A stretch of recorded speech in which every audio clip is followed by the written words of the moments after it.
নমস্কার, আমি শ্রী সৌমিক জ্যোতির্বিদ বলছি। আপনার স্ক্রিনে যে পাথরটি দেখতে পাচ্ছেন, এই পাথরটি একটি উপরত্ন। এটি কিন্তু কোনো মহারত্ন বা রত্ন নয়, এটি উপরত্ন ক্যাটেগরির। এটি শুক্রের উপরত্ন হিসেবে ব্যবহৃত হয়।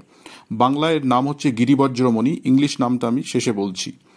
এটি প্রধানত শুক্রের প্রতিকারের জন্য ব্যবহৃত হয়। শুক্র গ্রহের যদি কোনো রকম সমস্যা থাকে বা শুক্র গ্রহের যদি পাওয়ার বৃদ্ধি করার প্রয়োজন হয়, জ্যোতিষী মহাশয় যদি জন্ম ছক বিচার করে বুঝতে পারেন যে শুক্রের পাওয়ার বৃদ্ধি করার প্রয়োজন আছে বা শুক্রের প্রতিকারের প্রয়োজন আছে, তিনি কিন্তু স্থানকাল পাত্র বুঝে এই রত্নটি সাজেস্ট করতে পারেন।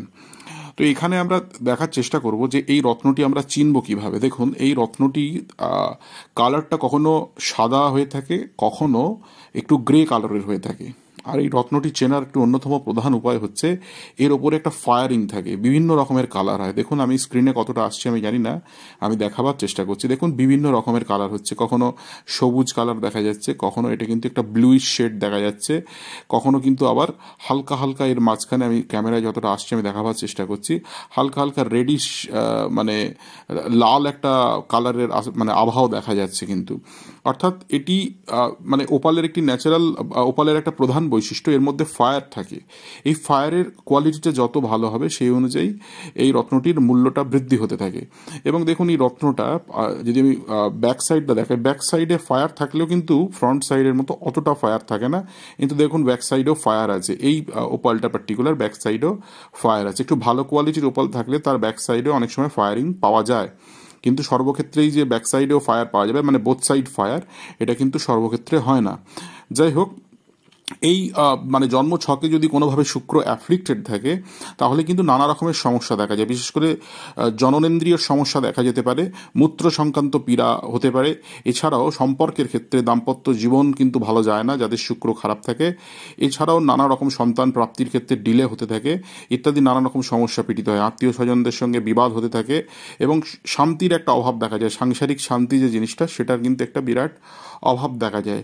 সেক্ষেত্রে আপনাদের সাজেস্ট করবো যে আপনারা নিজেরা কোনো রত্ন বা উপরত্ন ধারণ করবেন না। অবশ্যই আপনাদের নিকটবর্তী কোনো অ্যাস্ট্রোলজার, আপনারা তাকে দেখিয়ে নিন এবং তার নির্দেশ মতোই পাথর পড়ুন।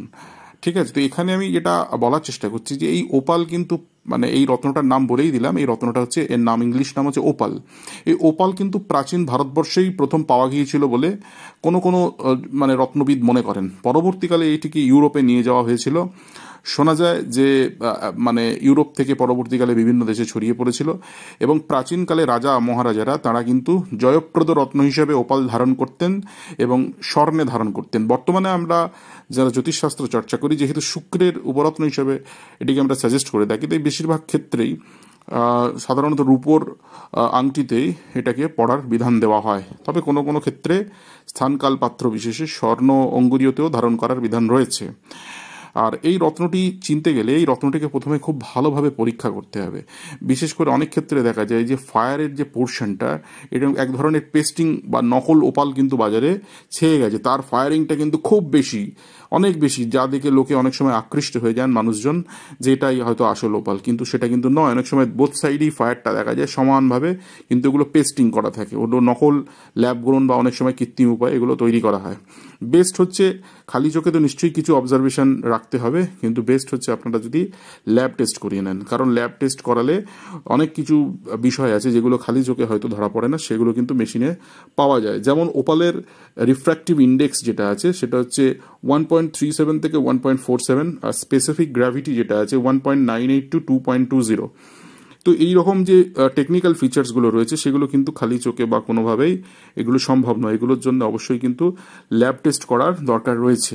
যাই হোক, আমি এখানে ম্যাগনিফাইং গ্লাসের সাহায্যে ওপালটিকে পরীক্ষা করে দেখিয়ে দিচ্ছি, যাতে আপনারা একটা সম্যক ধারণা পেয়ে যান, যাতে কেনবার সময় আপনারা কিছুটা কনফিডেন্টলি পারচেসটা করতে পারেন। পরবর্তীকালে অবশ্যই আপনারা প্রয়োজন মতো আপনাদের নিকটবর্তী কোনো অথেন্টিক ল্যাবরেটরি থেকে আপনারা টেস্ট করিয়ে নেবেন।